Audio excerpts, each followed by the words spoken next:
Ride the signal through the unknown. This is the cryptic current. Did you know that all information about every person on Earth is recorded in a place called the Book of Life?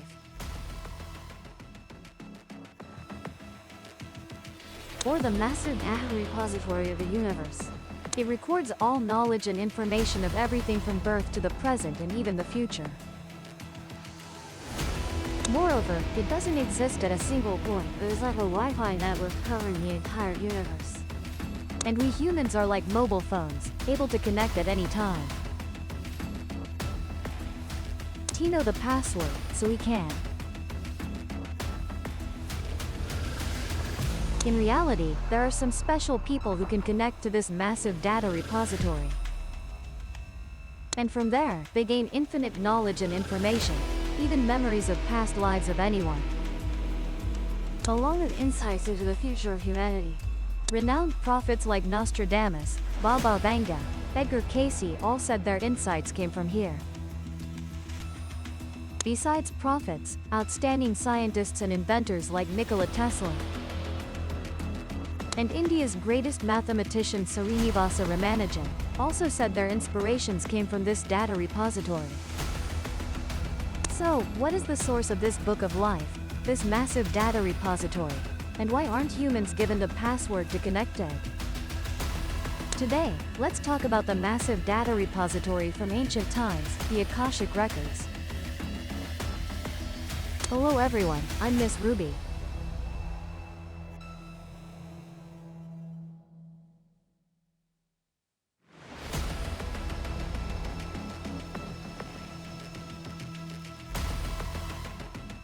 In the channel where Harpada mentioned a non-physical entity in the universe called the Akashic Records, the Akashic Resource. Some believe the Akashic Records correspond to the Alaya Vijnana in the Buddhist theory of the eight consciousnesses. To understand the Akashic Records, we need to start with a mathematical genius believed to have traveled from the future, Srinivasa Ramanujan. In his short life, Ramanujan wrote over 3,900 mystical mathematical formulas and theorems. Most importantly, these formulas didn't go through any reasoning process, which once caused Ramanujan great suspicion until after his death. Part of the proof process was completed.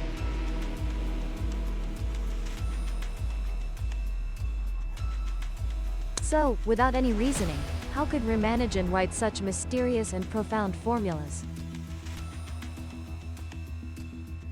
Srinivasa Ramanujan was born on December 22, 1887, into a declining Brahmin family that relied solely on his father's income to get by. In 1898, after entering high school at age 11, Ramanujan suddenly burst with a passion for mathematics. But despite excelling in math for 2 consecutive years, Ramanujan failed university entrance exams. By 1906, he was reluctantly admitted to a local university but dropped out just 3 years later. Fortunately, through referrals, Ramanujan found a job as an accountant at the Madras Port Trust Office.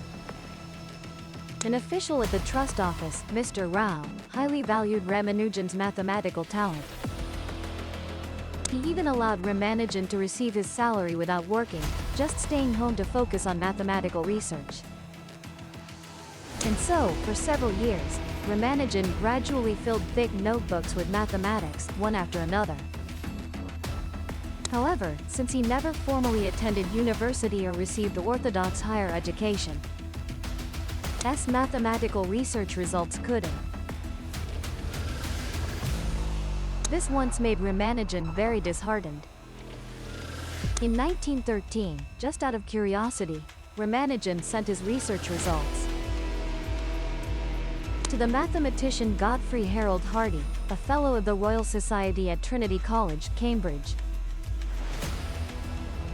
In the letter, he also explained his situation. Ramanujan said he hadn't received university education, only completing high school. Mathematician Hardy was shocked by the mystical mathematical formulas Ramanujan wrote in the letter. We are all students of mathematics, but Ramanujan discovers and creates mathematics. Soon after, Hardy invited Ramanujan to Cambridge University for further collaboration. In 1914, Ramanujan went to Cambridge, but reality dealt him a cold blow. Because the mathematical formulas Ramanujan wrote didn't go through any reasoning process. They were ridiculed by traditional mathematicians.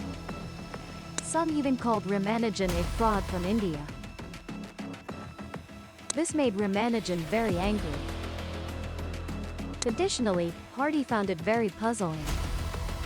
Without any logical deductive process, how did Ramanujan come up with these formulas?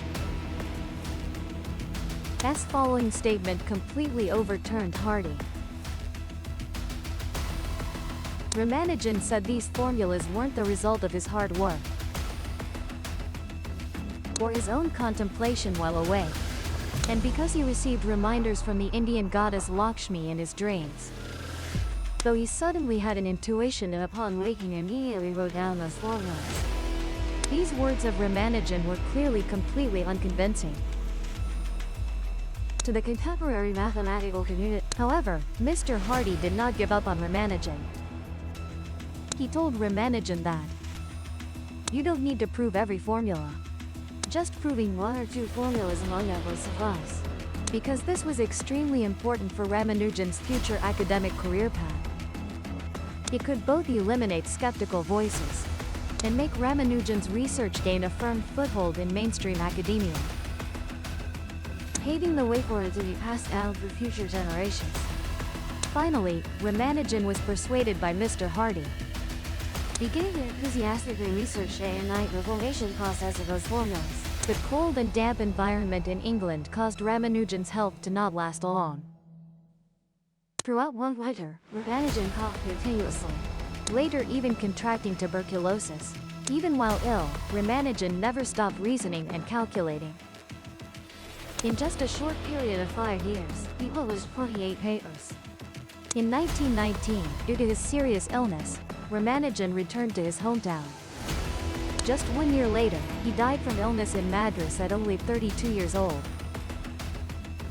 The news of Ramanujan's death left the entire contemporary mathematical community stunned, especially Mr. Hardy. Even at Ramanujan's memorial service, he said, "Ramanujan's death is an unacceptable pain in my life." Before his death, Ramanujan left behind a formula called the Mach theta function. At that time, no one could understand the mystery contained within it. Later, with the continuous development of science, the academic community discovered that the Mach theta function could be used to study the spread of cancer cells and the movement of tsunamis. In 1973, European mathematician Pierre Deligne, for the first time, proved the Mach theta function, and because of this received the Fields Prize, equivalent to the Nobel Prize in mathematics. In the 1990s, some physicists believed that the Mach theta function could be used to explain the mystery of cosmic black holes. And when Ramanujan first proposed the Mach theta function, it was 50 years earlier than Stephen Hawking's statement on black hole radiation. In 2000, American Time magazine selected Ramanujan as the most influential figure of the 20th century, honoring him as the greatest Indian mathematician in 1,000 years. However, such a mathematical genius said that the formulas he discovered were received from his dreams. Nikola Tesla, who laid the foundation for modern chemistry, with countless inventions and ideas that could be said to be far ahead of his time, such as alternating current, Tesla's radio to this day, remote control, wireless energy transmission. Such a scientist, by common sense, would likely laugh at and not believe in mystical things like what he recorded in Huck. But no one expected that Tesla, who revered Indian yoga master Swami Vivekananda as his teacher, and this person deeply studied ancient Vedic teachings, and Tesla firmly believed that what you recorded in coccyx truly exists, the greatest achievement of mankind.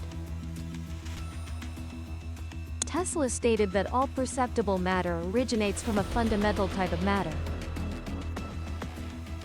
It is so subtle that it surpasses our understanding. It permeates all of space. It is in Akasha, also known as ether, the source of energy for all life to multiply and grow. Carrying with it an infinite creative power, existing in all things and phenomena. Nikola Tesla also publicly mentioned his extraordinary visualization ability on many occasions. He said he could clearly see every detail of an object in his mind, without relying on any models, drawings, or experiments. An image like a hologram or three-dimensional picture, generated directly in his brain. And the experimental process was merely the reproduction of the image in his mind. So why did Nikola Tesla possess such extraordinary abilities? Tesla once said that his brain was essentially just a receiver, with a core from which we can obtain knowledge, power, and inspiration. Although I haven't fully understood the secret of this core, I know it exists. Moreover, Tesla ultimately said something very strange. He said that if one day, scientists begin to study non-physical phenomena like in Akasha, the progress made in the next 10 years would far surpass all progress in the past. Therefore, many speculate that Tesla might have discovered the secret of Akasha early on. In 1923, a 12-year-old girl named Venturia in the rural area of Bulgaria, while playing in the field, suddenly a tornado swept in and lifted her into the air. Fortunately, her parents later found her while she was still barely breathing. Her eyes were covered with sand and dust, in so much pain she couldn't. Later, despite undergoing 3 surgeries, the girl completely lost her sight. Surprisingly, when God closes one door, he opens another for the girl.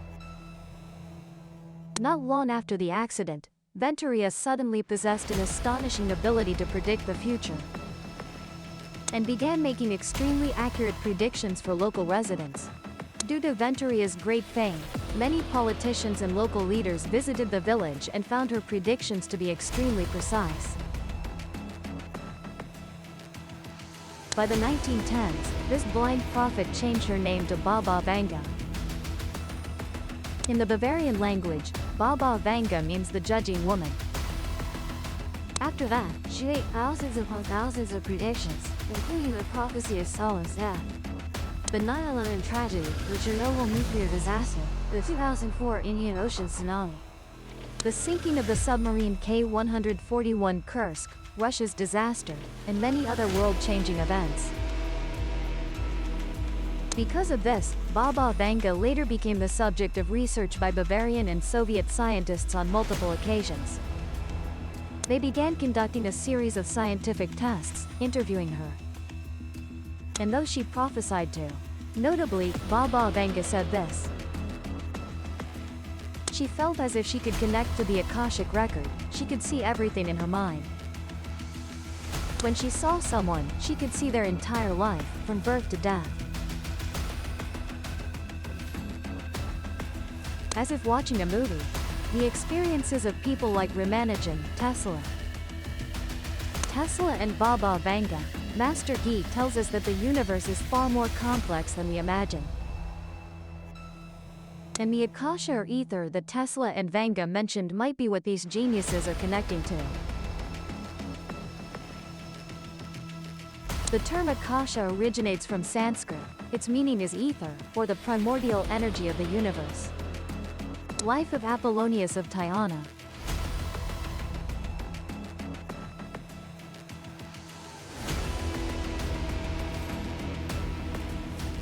It tells that Apollonius once went to India, where he met a sage. He asked the sage what the universe is composed of. The sage said it is composed of elements. Apollonius then asked if it is made of water, air, earth, fire, these 4 elements? The sage replied no, it is made of 5 elements. Besides water, air, earth, fire, there is ether. Ether is the essence of the divine, just as humans need to breathe. And nature also needs ether to thrive. Therefore, ether is the foundation of all things, an invisible, non-material form. And Akasha is a type of mystical knowledge collection, recording all cosmic information stored in the ether. It is like a giant database of life information, containing both the blueprint of life in the universe and recording every experience of each individual life according to their life blueprint, across different times and spaces. Until the early 20th century, the Akashic Records were considered a Western esoteric concept, with very few people delving deeply into it. Yet they have existed since the birth of the new universe. In the mid-20th century, the famous American prophet Edgar Cayce made a major breakthrough in researching the Akashic Records. And because of this, he gained the ability of clairvoyance into the future. Edgar Cayce was born in 1877 in Hopkinsville, Kentucky, USA. From a very young age, his parents discovered he had the ability to see some illusions that adults could not. And he often talked to the air. Soon after, Cayce realized he possessed a certain ability. He only needed to sleep on a book for a while, and upon waking up, he could recite all the contents of the book. Relying on this super memory ability, he quickly completed the 8th grade. But due to his family's limited financial conditions, Edgar Cayce could not continue his education and had to go out to work to support his family. His first job was as a clerk in a bookstore. Using his super memory, he quickly memorized the names of all the books, their locations, and their prices, greatly improving sales efficiency. Thus, Cayce became the sales star at the bookstore. But the good times did not last long. One day in 1899, Edgar Cayce suddenly contracted a severe case of laryngitis and lost his voice. He visited doctors everywhere, but it was ineffective. He couldn't speak and lost his job at the bookstore, and could only find a job that required little speaking, as a photographer's assistant. In 1900, hypnotism was very popular in America, and a famous hypnotist, Mr. Hart, suggested that Edgar Cayce try hypnotism to regain his voice. After a few attempts, Edgar Cayce, after receiving guidance and entering a hypnotic state, actually restored his normal voice, but when he woke up, the condition returned. Gradually, Edgar Cayce seemed to lose faith in hypnotic therapy. But at that moment, a professional hypnotist, Dr. Lane, thought it might be possible to let Edgar Cayce guide his own hypnosis, to fully awaken his subconscious mind. During this hypnosis session, Dr. Lane asked Cayce to speak out what exactly was wrong with his body and how it should be treated. Cayce, lying on the sofa, said that his condition was not physical but psychological. Following that, Dr. Lane told Cayce to try increasing blood circulation to his throat. Quickly, the skin around his throat began to turn red and feel hot. After several such experiments, the voice that Edgar Cayce had lost for nearly a year was completely restored. That day was March 31, 1901, marking the day Cayce truly opened the door to another world. After hearing about Cayce's miraculous experience, the couple immediately sought him out. They had a 6-year-old daughter named Amy who, due to a secret cold, had stopped brain development for 4 years. Occasionally, the little girl would have convulsions all over her body. At 6 years old, she still couldn't call. Best parents had consulted doctors everywhere, and all said they couldn't. With no other options, they contacted Edgar Cayce. With a mindset of giving it a try, they invited him to examine Amy. Edgar Cayce went to their home for the examination. Before he entered the hypnotic state, Amy's parents asked him, "Don't you need some medical diagnosis tools?" "He even attended college, I can."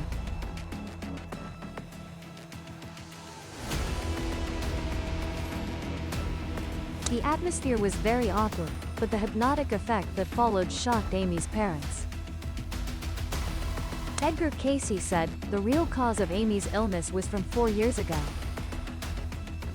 A few days before catching the cold, Amy had fallen off a horse, injuring her spinal cord, and the cold virus infected the injured area, causing her brain to stop developing. Amy's parents recalled that 4 years ago, when Amy was young, she indeed had such a fall. And the treatment method Casey provided was very simple. It was the sun and dew method. After a few weeks of treatment, Amy showed significant improvement and called her parents for the first time. In the following years, Edgar Casey's hypnotic abilities continued to be used to treat patients. It wasn't until 1929 that people discovered his miraculous prophetic abilities. In 1925, someone asked Casey about future economic trends. At that time, World War I had just ended, and the US economy was booming. But Casey said that a few years after 1929, the world economy would experience major fluctuations, and money would leave people's hands. Sure enough, in October 1929, the Wall Street stock market crashed. The Great Depression quickly spread from the US to the entire world, and the US unemployment rate soared to 25%. Additionally, Edgar Casey accurately predicted Japan's invasion of Manchuria in 1931. The start and end dates of World War II, the death of US President Franklin D. Roosevelt in 1945, India's independence and the establishment of Israel. When asked about the source of this information, he said, "Part of it came from interpreting individuals' subconscious, and another part came from the Akashic records." And he couldn't connect to or read the Akashic records while conscious. Nor could he teach others how to read the Akashic records. Each time after entering a hypnotic state, Edgar Casey would convey information from the Akashic records. His secretary would record the content he read. According to Edgar Casey's research, the Akashic records consist of two parts. The first part is the timeline of the universe's existence, also known as the Divine Destiny Map. This map is invisible, unchangeable, and eternally immutable. The second part is all the activities and experiences of the soul through the physical body. Across different reincarnations and time periods. For over 40 years after that, Edgar Casey continuously put himself into a trance state, providing people with accurate information and prophecies. And Edgar Casey called this process interpreting the Akashic records. During the interpretation process, he could connect with all information in the Akashic records. And he also called the Akashic records the Book of Fate. Throughout his life, Edgar Casey left 15,000 interpretations, some of which haven't yet come true. And these unrealized interpretations are considered predictions about humanity's future from the Akashic records. For example, Edgar Casey mentioned that a new healing method would emerge in the future, performing conversions between the soul's energy system and the body. This would elevate existing medicine to a new level. By then, science and theology would no longer conflict. Humans would begin to accept the existence of the soul and no longer fear death, would face it and begin to welcome their new lives. Along with that, more and more people will believe that all things are one true existence. Every grain of sand, blade of grass, tree, and leaf in the world. Between living beings and inanimate objects there are close connections. Even their origins are the same. Finally, Edgar Casey also had a prophecy related to China. The original text was, "One day in the future, China will become the cradle of redemptive faith. People will strive to practice faith in their lives." This sounds distant, but in the eyes of the divine, it's just one day. Tomorrow, China will awaken. Christian.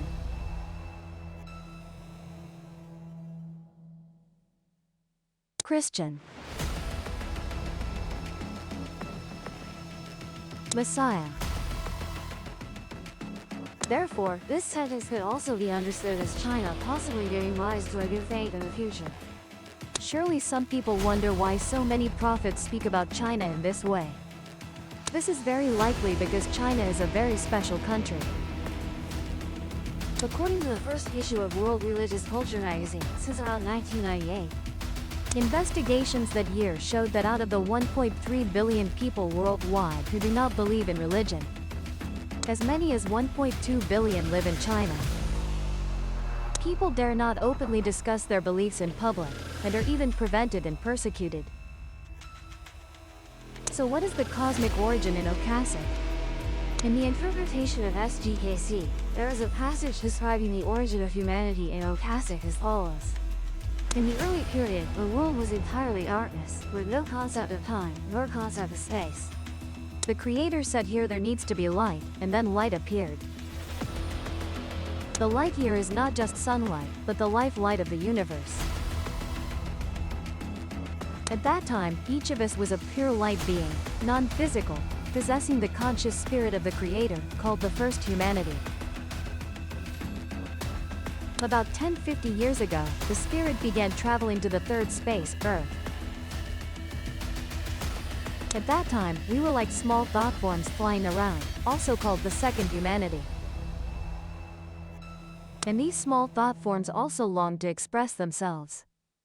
Therefore, they combined with mountains, rivers, animals, and birds to become intermediaries, half god half human as in myths.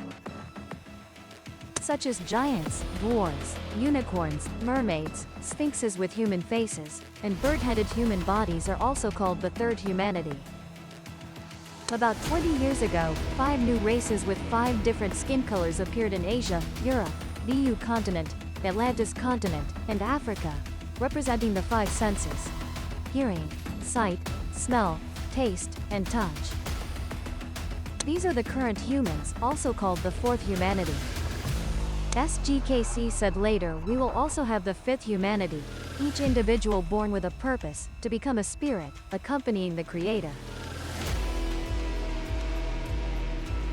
Therefore, the essence of every soul on earth is unified with the Creator, and is also the essence of the universe, which is love. Hearing this, some might think it sounds like a moral lesson, but KC says love is the starting point, the light the Creator spoke of. Every soul on earth has the potential to connect with the records in Kasek, but each person's mind, experiences, life context, and intentions affect their interpretation of the records in Kasek. Only the desire to help others, completely selfless thoughts, can interpret the records in Kasek most objectively. In a letter Einstein wrote to his daughter, he said that in the universe there exists an immense force, and to this day science has not found a proper explanation for this energy source. This energy embraces and governs all, existing behind every phenomenon in the universe, yet humans have not truly recognized it. This cosmic force is love. This energy source can explain everything and gives meaning to life. Therefore, the true purpose of the records in Kasek is likely to guide each soul to learn how to love and accept unconditionally during their experience on Earth, ultimately understanding and changing themselves. What do you think? In your view, what specifically is love? If you had to change yourself to become a truly good person, what would be the hardest for you? We hope you will share your thoughts in the comments below the video. Our sharing for today ends here. Thank you for taking the time to watch. Goodbye and see you again.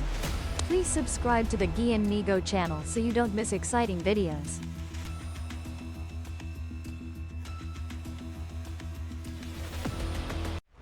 If the signal hooked you, subscribe and catch the next ripple.